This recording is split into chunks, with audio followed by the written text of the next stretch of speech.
আল্লাহু আকবার।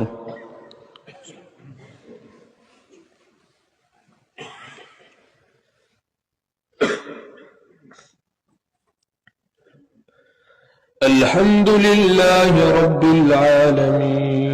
তিরমিজির প্রথম হাদিস, লা তুকবালু সালাতুন বিগাইরি তুহুরিন, বিনা পবিত্রতায় সালাত কবুল হয় না। তো ইমামের কবুল হয়নি। সে সালাতের ভিতরে যদি জানতে পারে, দেন 1 রাকাত 2 রাকাত পড়া হয়েছে, তারপরে মনে হয়ে গেছে যে আমার তো উযু নেই, আমার তো গোসল ফরজ, তাহলে কি করবে? সাথে সাথে একজনকে ইশারা করবে যে তুমি ইমামতি করো, আর বেরিয়ে চলে যাবে। তারপরে তার ইমামতিতে কন্টিনিউ করা হারাম, কাবিরা গুনাহ।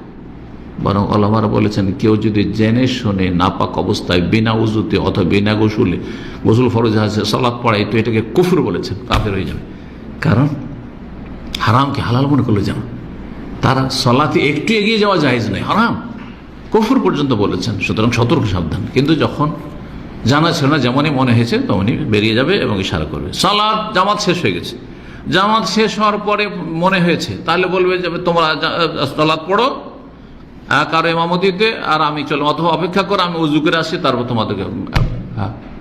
না, তাদের সালাত হয়ে গেছে, তাদের সালাত শেষ হয়ে গেছে, তাদের সালাত হয়ে গেছে। সালাতের ভিতরে যদি হয় তো অন্য আরেকজন পড়াবে, আমি চলে গেছিলাম।